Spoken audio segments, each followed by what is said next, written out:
മണ്ഡലിമോനെ ബി.ജെ.പിക്ക് സംഭാവന ചെയ്ത ശേഷം അന്തോണിച്ചൻ ഇന്നിപ്പോ മാധ്യമങ്ങൾക്ക് മുന്നിൽ വന്ന് സർക്കാരിനെ കുറിച്ച് ബി.ജെ.പിയുടെ താല്പര്യത്തെക്കുറിച്ച് സംസാരിക്കുന്നത് എങ്ങനെയൊന്ന് കേട്ടെ. മോദിക്കും അമിത്ഷായ്ക്കും ഏറ്റവും പ്രിയപ്പെട്ട മുഖ്യമന്ത്രി പിണറായിയാണ്.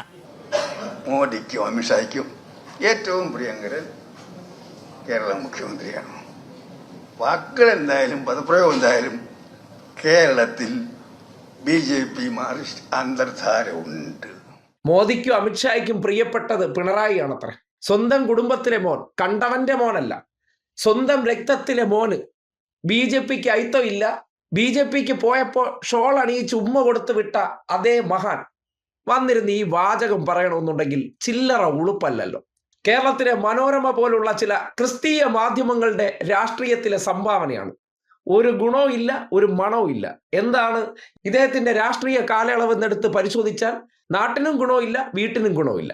വീട്ടിലുള്ളവരൊക്കെ ഒടുവിൽ അദ്ദേഹത്തിന്റെ കോൺഗ്രസ് ആശയവും കോൺഗ്രസ് രാഷ്ട്രീയത്തിലെ മഹത്തരമായ പ്രവർത്തനവും കണ്ടിട്ട് നിങ്ങളുടെ ഊള പാർട്ടിയിൽ ഞങ്ങളെ കിട്ടില്ല എന്ന രീതിയിൽ മകൻ പോയി കഴിഞ്ഞു. അതിനു പിന്നിൽ ഇദ്ദേഹത്തിന്റെ പണ്ടത്തെ പല പ്രതിരോധ മന്ത്രിയായിരുന്നപ്പോഴുള്ള അഴിമതിയുടെ ചില കുരുക്കുകൾ ഉണ്ടെന്ന ആക്ഷേപം ചില മാധ്യമങ്ങൾ ഉയർത്തിയിരുന്നു. എന്തായാലും ഒരാളെ കുറ്റം പറയാൻ വേണ്ടി മൈക്കിന്റെ മുന്നിൽ വന്നിരിക്കുമ്പോൾ തനിക്കതിന് യോഗ്യതയുണ്ടോ ഇല്ലയോ എന്ന് ആദ്യം ആ വ്യക്തി തന്നെ ചിന്തിക്കണം. തൻ്റെ മകൻ ബി.ജെ.പിയിലേക്ക് പോയി, തനിക്കിനി കേരള രാഷ്ട്രീയത്തിൽ വാ തുറക്കാൻ ഒരു അവകാശവും ഇല്ല. നല്ലൊരു അന്തസ്സുള്ള തന്തേനായിരുന്നെങ്കിൽ നിന്നെ ഞാൻ തീറ്റി പോറ്റിയതും ഇങ്ങനെ ആക്കിയതും കോൺഗ്രസ് എന്ന രാഷ്ട്രീയ പാർട്ടിയെ വിറ്റാണ്, അതെനിക്ക് തന്ന സ്ഥാനമാനങ്ങളാണ്.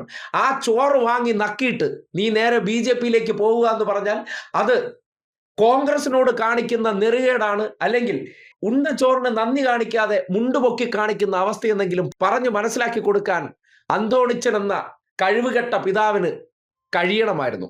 പിന്നെ കഴിവുകെട്ട മനുഷ്യന് കഴിയണമായിരുന്നു. നമ്മക്കുണ്ടോ ഭ്രാന്ത് എന്നല്ലാതെ എന്ത് പറയാൻ.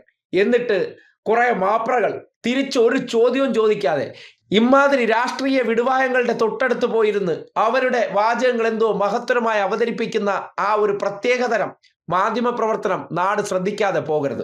മക്കളെയും കുടുംബത്തെയും എല്ലാം ബി.ജെ.പിയിലേക്ക് പറഞ്ഞു വിട്ടിട്ട് ഇപ്പോഴും കോൺഗ്രസിന്റെ അച്ചാരം പറ്റി താമസിക്കുന്ന നെറികെട്ട മറ്റൊരു നേതാവ് എന്നല്ലാതെ ഈ നാടിന് എന്ത് പറയാൻ കഴിയും?